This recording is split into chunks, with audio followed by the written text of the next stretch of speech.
오늘 말씀은 새벽 기도회에 우리 요한복음 강해를 하고 있는데 어제 강해한 말씀 중에서 사실은 이번 주에 이런 주제를 가지고 말씀을 전해야 되겠다. 어떤 성경을 선택을 할까 이렇게 생각을 하고 있다가 참 이게 이렇게 잘 맞았어요. 그래서 오늘은 이 말씀을 가지고 말씀을 전하면 좋겠다. 이런 생각이 들었습니다. 그래서 같은 본문입니다. 어느 곳이든 어느 단체군 또 어느 나라군 진보와 보수가 늘 공존을 합니다. 대개 연령으로 보면 30세를 전후를 해서 좀 변화를 좋아하는, 선호하는 그런 젊은 층과 변화를 좀 싫어하는 그런 연령층이 30세를 전후해서 좀 나누어진다고 그럽니다. 또 교회 안에도 진보적인 교회가 있고 또 진보적인 교인들이 있고 그렇지 않고 보수적인 그런 교회들도 있습니다. 어떤 책을 좀 읽다가 어떤 목사님의 경험담을 이제 접했습니다. 뭐냐면 공부를 많이 하시던 신학자이셨는데 늘 진보 성향의 월간지하고 또 보수 진영의 그런 발행물들을 균형을 맞춰서 늘 구독을 하던 그런 분인데 어느 때부턴가 이렇게 자기 스스로 마음에 깨음을 했다는 겁니다. 한번 내가 주제가 나오면 이 잡지는 진보적인 잡지는 어떤 결론을 낼 건가 또는 보수 성향의 이런 발행물들은 뭐 어디나 다 몇 편의 논문들이 나오는 거니까 어떤 결론으로 갈 건가. 이제 예상을 해보는 겁니다. 그런데 100이면 100, 200이면 200, 100% 맞추더라는 거예요. 그러면서 이제 하는 얘기가 내가 학문적인 어떤 이게 높아서 그래서 그런 건 아닙니다. 왜 그러냐면 이 미국 교회 전체 안에 별 특별한 것이 없다는 얘기입니다. 별로 새로운 게 없다는 겁니다. 뭐 예를 들어서 임신 중절, 이민 문제, 국민 보건 문제, 세포 복제 문제 이런 여러 가지 문제들을 놓고 진보적인 책이면 아마 이런 결론으로 갈 거다 그러면 뻔하고 보수적인 의견이면 아마 이런 얘기를 할 거다 그러면 뻔하다는 겁니다. 별 다를 바가 없다는 거죠. 이단성을 갖고 있는 궤변이 아니라면 별로 그렇게 큰 프레임을, 큰 틀을 벗어나는 일이 별로 없다는 겁니다. 뭐 이해가 되는 일이죠. 사실은 저도 수십 년 전에 신학교에서 배운 그 틀을 벗어나지는 않습니다. 또 교회가 갖고 있는 어떤 교리적인 틀을 벗어나서 설교하는 일이 없습니다. 그런 것을 생각해 보면 이해가 되는 일입니다만은 그러나 또 한편 우리가 너무나 오랫동안 이 정체된 어떤 분위기 가운데에 들어있다는 거 그리고 다른 교회가 아닌 다른 환경에 있는 사람들은 아주 굉장히 빠른 속도로 떨어져 나가고 있다는 것, 그 괴리가 너무 크다는 것을 우리가 인정하지 않을 수가 없어요. 오늘 말씀의 초점이라 그런다면 신앙의 관습이 우리들이 있습니다. 관습이라 그러면 보수적인 사람만 갖고 있다 생각이 드는데 그게 아니고 진보적인 생각을 갖고 있는 사람도 그 틀에서 벗어나지 못할 때는 그게 관습입니다. 보수적인 사람들이 갖고 있는 그 틀에서 변화를 싫어하는 그 틀에서 벗어나지 못하는 것처럼 진보적인 사람들은 늘 진보적인 어떤 그 틀을 갖고 그 안에서 벗어나질 못합니다. 오늘 성경에 보면 제자들이 있어요. 예수님을 대적하는 사람은 그렇다 치더라도 제자라고 말하는 사람들은 예수님을 적어도 따르는 사람들이었어요. 예수님을 따르는 제자들, 이렇게 표현하거든요. 그 제자들 중에 많은 사람들이 예수를 떠났습니다. 자, 그러니까 제자라고 하는 사람들이 큰 프레임으로 볼 때 제자는 신자들이에요. 그냥 일반적인 신자들을 가리켜 성경에는 제자라고 표현을 할 때가 있는데, 그런 사람들이 예수께 왔다가 예수로 말미암아 걸림이 되고 예수님의 말씀으로 말미암아 또 떠납니다. 그들이 갖고 있던 신앙적인 관습이라는 건 도대체 뭘까? 하나님을 섬긴다고 하는 그 신앙의 테두리 안에서 하나님보다 더 위에 있어요. 관습이, 자기가 갖고 있는 신앙적인 관습이 더 위에 있어요. 이거 어쩌면 좋을까요? 오늘 그거를 한번 생각해 보면서 지금 우리의 환경 속에서 우리 자신의 믿음과 신앙생활을 한 번 더 잘 돌아볼 필요가 있는데, 오늘 그 주제를 한번 돌이켜 보도록 하겠습니다. 대략 이 줄거리만 먼저 말씀을 드리면, 요한복음 6장은 지금 우리는 60절에 나왔잖아요. 6장 초반부에 보면 표적이 하나 있습니다. 오병이어를 가지고 5,000명을 먹이는 아주 굉장히 중요한 사건이에요. 그 사건이 일어나는데, 이제 그 후로 예수님은 생명의 떡이신 예수님 자신에 대해서 쭉 설교를 하시는 겁니다. 그 설교를 놓고 유대인들은 어떤 반응, 또 종교 지도자들은 어떤 반응, 그리고 제자들 중에 예수님을 떠난 제자들은 어떤 반응, 또 예수님을 믿고 남아있던 제자들은 어떤 반응, 이렇게 나누어지거든요. 예수님께서 보여주신 아주 엄청나고 놀라운 그 기적을 놓고 많은 사람들이 이런저런 반응을 보이고, 예수님이 그 기적을 중심으로 말씀을 전하셨을 때 그 말씀에 대한 반응도 또 다르게 이렇게 나타나고 있습니다. 거기서 제자들의 반응들 중에 떠나는 제자들의 반응이 4가지가 있습니다. 첫 번째로는 자기중심적인 신앙적인 틀입니다. 제가 앞에서 관습이다 이렇게 말씀을 드렸는데, 자기중심적인 신앙적인 틀. 두 번째는 기적중심, 신비중심의 신앙적인 틀. 세 번째는 육신중심의 신앙적인 틀입니다.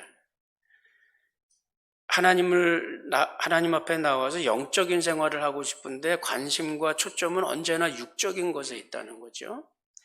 마지막으로는 사상 중심의 신앙생활이 있어요. 내가 갖고 있는 어떤 이데올로기가 신앙보다 앞서 있는 경우들을 말합니다.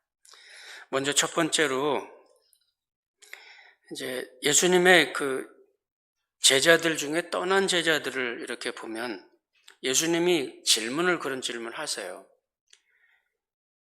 내가 너희에게 걸림이 되느냐? 이렇게 물어요. 제자들이 수근수근거립니다. 예수님이 전하는 말씀을 놓고 예수님이 생명의 떡이라, 내 살이 참된 양식이고 내 피가 참된 음료다. 예수님이 이 앞에 분명히 그 뜻을 이야기를 하셨거든요. 내 살을 먹고 내 피를 마신다, 이 말은 아버지의 뜻대로 행하는 삶을 이야기한다. 그렇게 이야기를 하는데도 굳이 그 말씀을 꼬투리를 잡아서 어떻게 살을 먹게 하고 어떻게 피를 마시게 하느냐. 분명히 해석을 주시고 말씀을 주셨는데도 굳이 그 말씀을 문자적으로 꼬투리를 잡아서 굳이 못 묻겠다고 말하고 불평을 늘어놓고 수근거리고 그러고 있어요. 로마서 9장 33절에 보면 예수님이 걸림돌이 되는, 예수님 때문에 걸려서 넘어지는 겁니다. 그런데 같은 배경의 말씀을 인용했던 베드로전서 2장 6절에 보면 똑같은 그 돌을 가리켜서 모퉁이 돌이라 표현을 합니다. 어떤 사람은 그 돌에 걸려서 넘어지고, 어떤 사람은 그 돌이 기초돌이 돼서 신앙의 집을 빌트업을 해나갑니다. 어떤 차이가 도대체 있는 걸까? 예수가 걸림돌이 돼서 넘어지기도 하고 인생의 기초가 되기도 합니다. 어떤 사람은 예수님의 말씀 때문에 걸림이 돼서 떠나기도 했고, 어떤 사람은 예수님의 말씀이 있어서 예수님 안에 남아있기도 됐습니다. 첫 번째는 자기중심적인 신앙적인 틀입니다. 예수님의 말씀을 듣고 말씀에 대해서 수군거립니다. 수군거린다. 말씀이 어렵다. 많은 사람이 들을 수 없다. 어떻게 많은 사람이 이 말씀을 듣겠는가? 이 말씀은 어렵도다. 그리고 수군거리고 걸림이 되었다고 이야기를 합니다. 다른 말로 풀어 설명을 하면 주님의 말씀에 대해서 거부감, 선동과 동조, 음모, 불쾌함, 혐오감, 이런 감정적인 단어들이 표현이 되고 드러나고 있는 겁니다. 그거를 내놓고 있어요. 수군거린다. 이것은 이 앞에 시간이 되시면 보시면 아실 겁니다만은 믿지 않는 사람들, 믿지 않는 그룹이 하고 있던 말입니다. 수군거려요. 하나님의 말씀을 믿을 수가 없는 것, 하나님의 말씀에 대적하는 의견들을 수집하러 다니고 하나님의 말씀에 뭔가 반역하는 어떤 그것을 즐거워하고 동조를 구하고 선동을 하고, 예수님이 전하시는 말씀에 대해서 불쾌감을 느끼고, 요즘 주변의 여러 가지 환경들을 볼 때 물론 교회가 이런 코로나19 팬데믹 기간 중에 잘못한 것들도 있습니다. 모여서는 안 되는 환경에 조심해야 되는데 굳이 모여서 집단 감염을 일으키고, 그것이 모든 교회도 아니고 일부 교회이긴 하지만 욕먹을 일은 욕먹을 일이긴 합니다. 그렇지만 이것을 기회로 해서 교회를 향해서 수군거리고, 말씀이 하나님의 말씀과 진리가 잘못된 것이 아님에도 불구하고 하나님의 말씀과 진리가 잘못되어 있는 것처럼 그렇게 선동을 하고, 가슴 아픈 것은 오히려 교회 사람들, 크리스찬들이 거기에 동조하고 기성교회를 욕하고 내가 그럴 줄 알았어, 이런 식의 신앙 태도들, 아주 좋지 않은 모습들입니다. 그것이 우리들 신앙인들에게 신앙 환경에 무슨 도움이 될 것 같아요? 하나님께서 우리에게 주시는 많은 이야기들, 많은 진리들, 또는 그 안에 담겨져 있는 하나님의 마음과 심정, 그런 것을 헤아리고 그 하나님의 전하시는 말씀과 환경 속에서 참으로 하나님의 이 세상을 그토록 사랑하시는 하나님의 뜻과 하나님의 마음이 무엇인지를 잘 읽고, 그리고 그 하나님 앞에 우리가 겸손히 나오고, 신앙에 낙심이 드는 사람들이 있으면 세워주고 도와줘야 됩니다. 그런 게 아니고 지나친 자기중심적인 어떤 신앙생활 속에 빠져가지고 전혀 신앙적인 도움이 안 되는 그런 일들을 보일 때, 신앙적인 자기 고집에 빠져 있을 때, 그럴 때 참 예수님이 실제 글자 그대로 걸림돌이 되는 거예요. 걸림돌이 되지 않도록 예수님이 나의 신앙생활의 기초가 돼서 말씀에 굳게 서서 말씀 위에 지은 그런 집이 될 수 있도록 우리가 조심하고 또 그런 면에서 더 노력을 할 필요가 있습니다. 두 번째로는 기적 중심의 신앙이 있습니다. 그렇게 자기중심적인 어떤 불만들을 내놓고 이렇게 할 때 그렇게 믿지 못하는 그런 신앙들을 놓고, 그런 신앙인들 또는 그 초보적인 단계의 그리스도인들을 놓고 예수님께서, 그러면 인자가 있던 곳에 올라가는 것을 보면 그러면 어떻게 하겠느냐? 가장 어떤 눈에 보이는 최고의 기적을 보이면 그러면 믿음을 갖겠는가? 예수님께서 있던 곳으로 올라가신다 이 말은 승귀의 신분으로 복귀를 하는 겁니다. 하나님의 본래의 신분으로 복귀를 하는 거예요.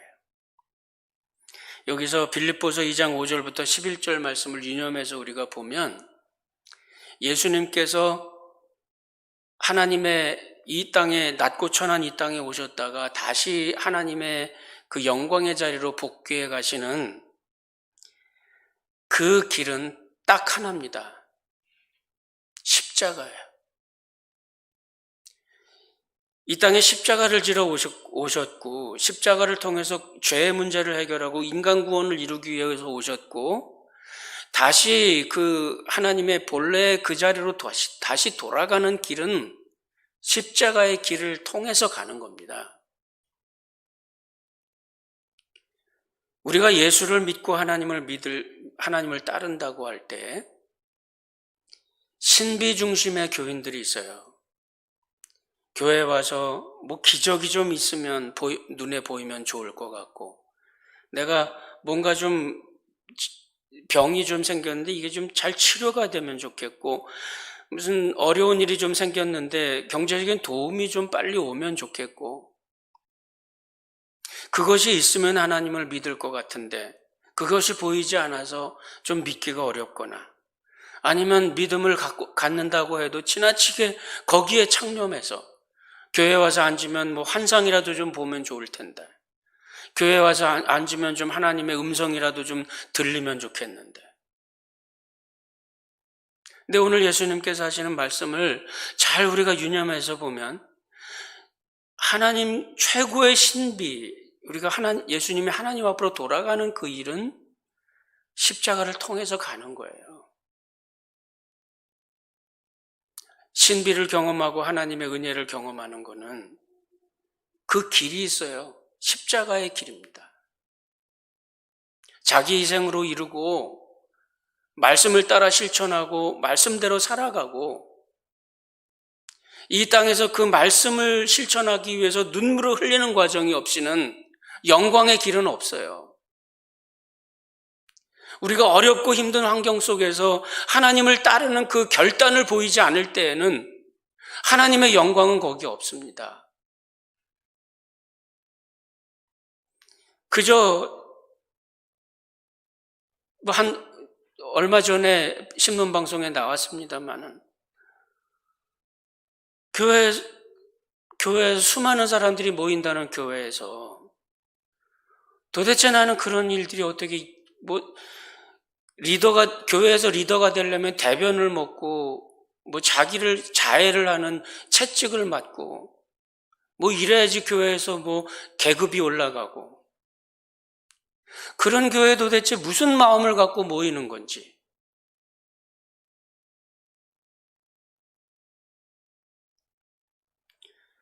하나님께서 우리들에게 주시는 은혜와 신비는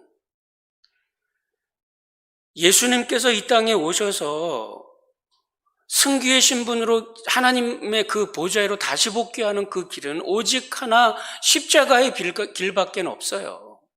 마찬가지에 우리들도 마찬가지입니다. 하나님의 은혜를 경험하고 그 깊은 은혜 속에 들어가는 일은 하나님의 말씀대로 실천하면서 그 은혜 가운데 들어가는 거예요.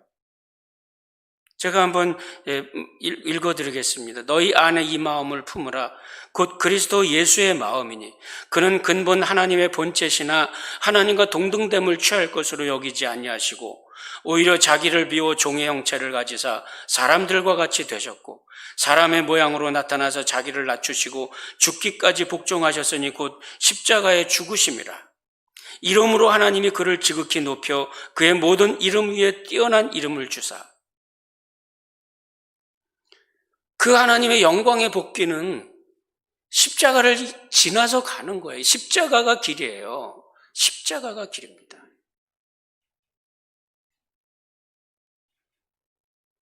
그런 하나님의 기적 중심의 그런 어떤 신앙생활을 갖고 살아갈 때에, 그럴 때에 신앙이 신비로만 끝난다면, 삶의 실천이 없고 그저 감정풀이로만 끝난다면 그리스도인들의 실천적인 삶은 갈 곳이 없어요.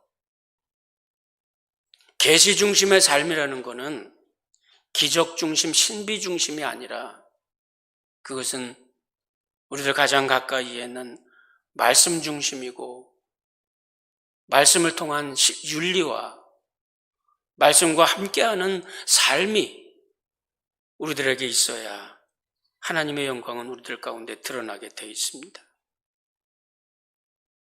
이런 잘못된 신비적인 그런 신앙적인 관습들, 그 관습 속에 있을 때 쉽게 예수님을 떠나는 겁니다. 더 좋은 신비가 있으면, 더 좋은 볼거리가 있으면 사람들은 그리로 가고 마는 겁니다.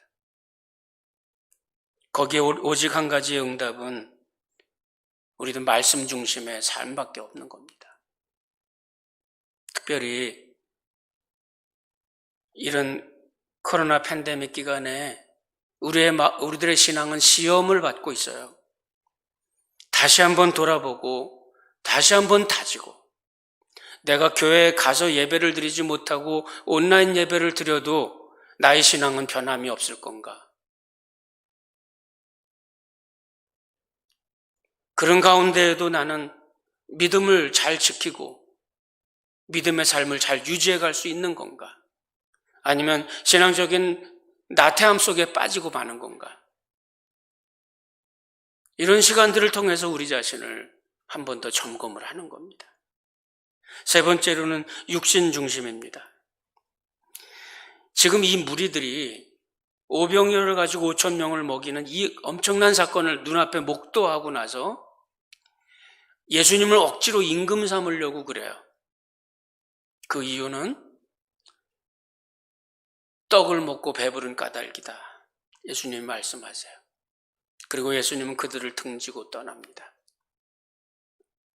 생명의 떡 예수님이 오셔서 오병이어를 가지고 5,000명을 먹입니다. 성경을 읽으실 때에 특별히 요한복음에서 어떤 표적을 기록을 할 때에는 반드시 그 목적이 있습니다. 그것은 뭐냐면 믿음을 갖게 하는 겁니다. 오병이어를 가지고 5,000명을 먹였으면 그것은 그냥 그 적은 음식을 가지고 뻥튀기를 해가지고 매직을 보여줘서 많은 사람을 먹였으니까 정말 놀랍고 엄청나다. 이렇게 끝나면 그냥 매직입니다.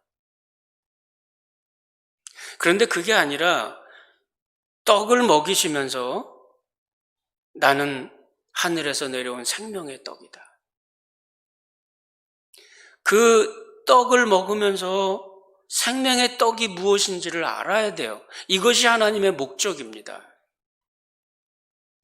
그런데 이 군중들은 지금 먹고 배부르고 그 떡을 계속 주기를 바라는 마음으로 임금 삼으려고 그래요. 생명의 떡이신 예수님께 와서 육신의 떡을 구합니다.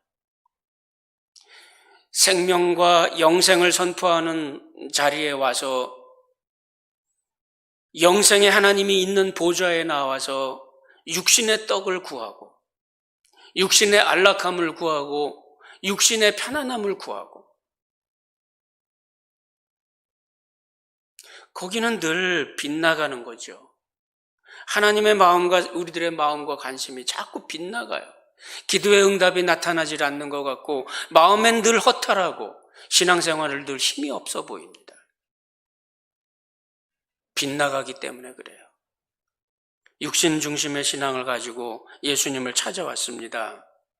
예수님이 주고자 하는 것은 때로는 치료도 해주시고 때로는 떡도 주시기도 하지만 더 중요한 것은 영생의 의미가 어떤 건지를 알기를 원하는 거예요. 우리들 주변의 여러 가지 환경, 그 환경 속에는 하나님의 마음이 반드시 있습니다. 그거를 보셔야 됩니다. 그래야 예수님 안에 견고하게 남아있는 그런 신앙을 우리가 가질 수 있습니다. 네 번째는 사상 중심이에요. 예수님께로 왔다가 떠나는 가장 슬픈 모델 중에 하나라 저는 그렇게 생각을 합니다. 가룟 유다입니다. 가룟 유다가 어떤 사람들은 돈 때문에 예수님을 팔아넘겼다 이렇게 얘기하는데 사실은 그렇지 않습니다. 팔았던 가격은 은 30인데 그렇게 큰 돈도 아니에요. 그리고 곧장 바로 후회하고 대제사장에게 도로 가서 그 돈을 갖다 내줍니다.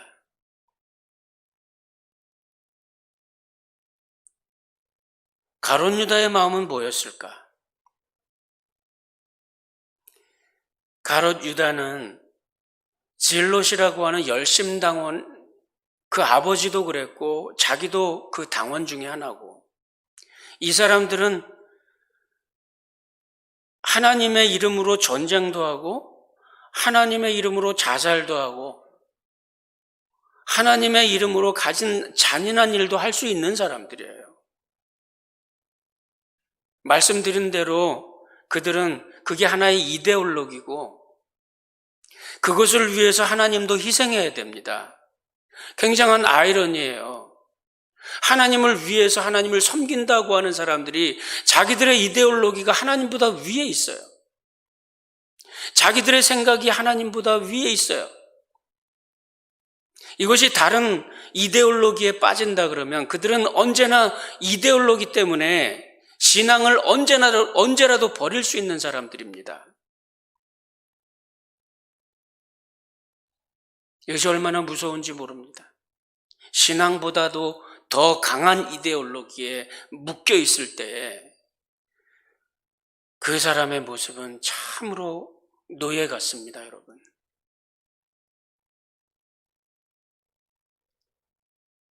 가룟 유다가 그야말로 정신적으로 무장된 그런 전사였습니다. 예수님께 와서 제자가 되었기는 했지만은 결국은 예수님을 떠나고 맙니다. 신앙은 언제나 사상을 위해 버려집니다. 우리 스스로의 신앙도 어떤 것인지 잘 돌아보고 우리가 나의 가지고 있는 신앙적인 관습이 하나님보다 위에 있어서는 안 됩니다. 하나님이라는 그 존재는 하나예요. 자기 부인을 이루는 겁니다. 십자가를 이루는 거예요.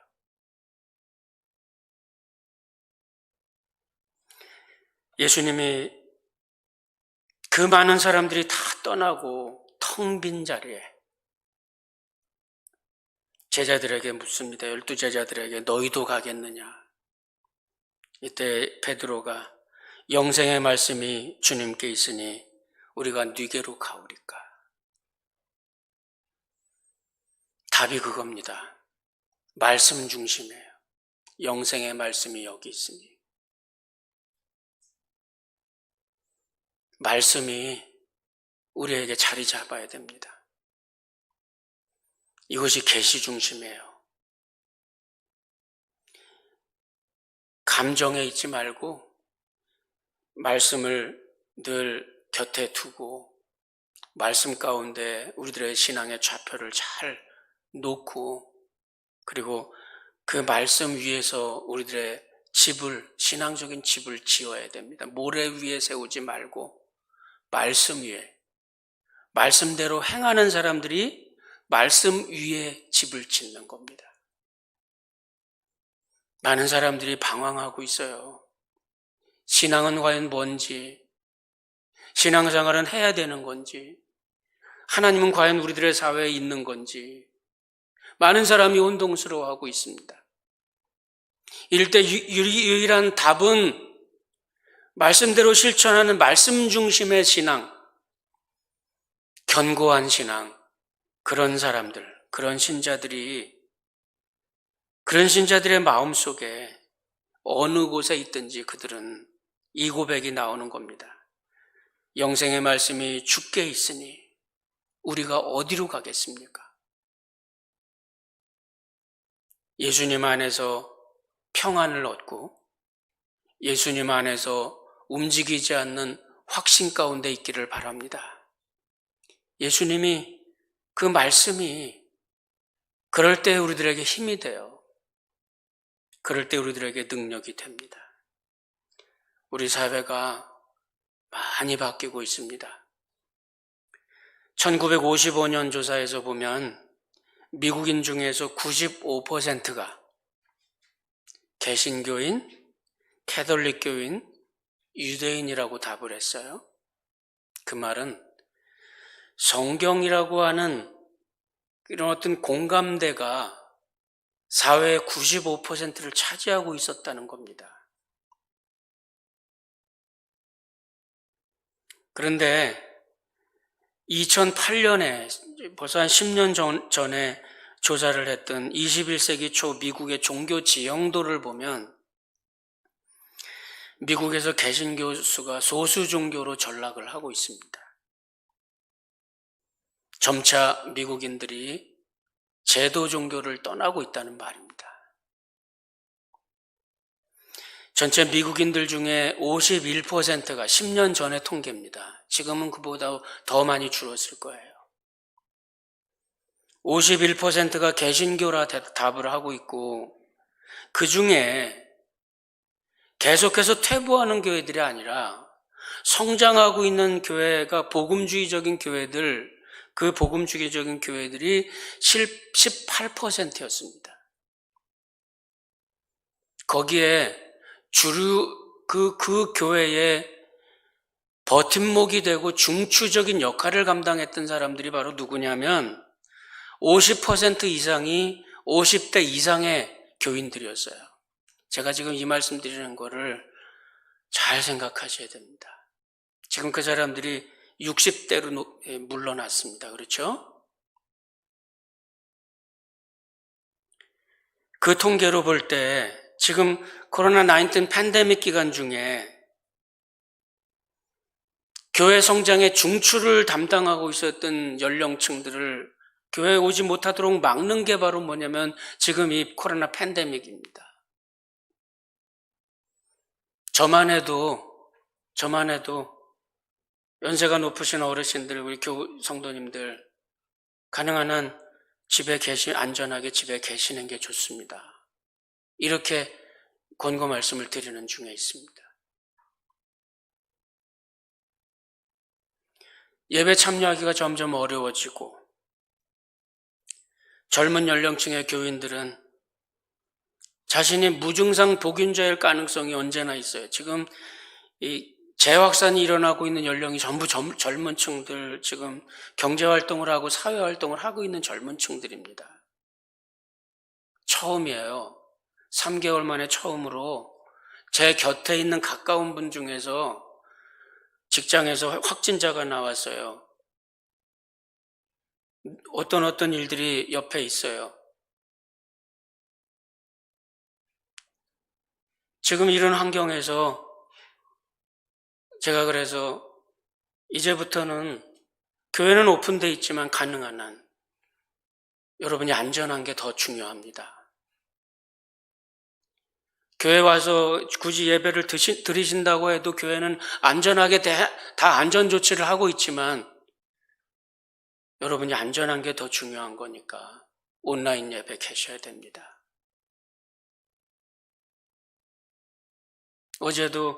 엊그제도 연로하신 권사님 한 분이 집에서 기르신 거라고 조금 가지고 오셨어요. 정말 오랜만에 뵙는 분이라 그냥 달려가서 끌어안고 막 그러고 싶은데 그러지도 못하고 그냥 멀찌감치 서갖고 아유 권사님 어떻게 지내셨어요? 그냥 눈물이 다 나요.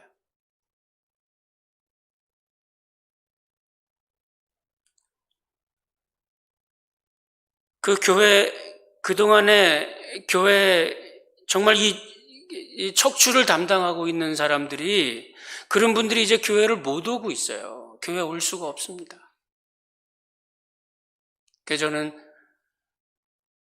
교회 다시 오픈하면서 얼마나 마음이 막 기대에 들떴는지 몰라요. 막 여기도 꽉 차가지고 이제 넘쳐서 밑에까지 우리 다 만들어놔야 됩니다. 우리 장로님들, 우리 프로젝터도 밑에다가 해놓고 뭐 그냥 카메라도 해놓고 밑에다가 여기도 넘쳐서 여기를 밑으로 다 올 거예요.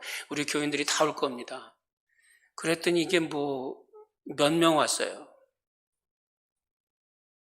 이해가 되고 그래야 됩니다.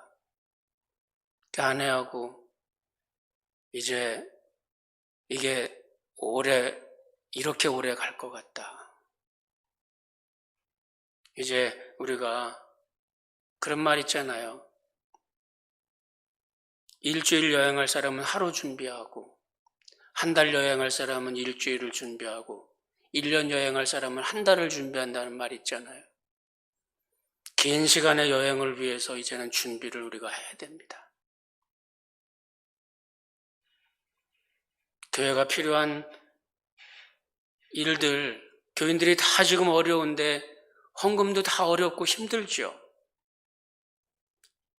이런저런 여러 가지 면에서 조절하고 줄이고 그렇게 해서 교회가 적어도 이 복음 사역을 제대로 잘 감당해 나갈 수 있도록 바텀 라인을 잘 유지하고 그러면서 하나님께서 우리들에게 주신 그 사명이 어떤 것인지를 잘 기억하고 그리고 거기에 초점을 맞추고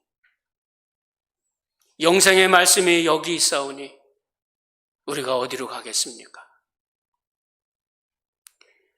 우리 모두의 마음속에 하나님의 말씀이 기초하고 말씀이 머물러 있고 말씀 위에 좌정하고 있는 그런 안정된 신앙생활들이 우리들 가운데 있어야 되고 그리고 또 이러한 모습들이 우리 성도님들의 가정에 또 이웃에 아무리 분요한 것 같아도 거센 파도가 밀려드는 것 같아도 그 안에서 굳건하게 믿음의 자리를 지키고 주변 모든 사람들에게 여러분들이 존재한다는 것 자체만으로도 안정감을 줄 수 있는 그런 모습이 되기를 바랍니다. 기도합시다.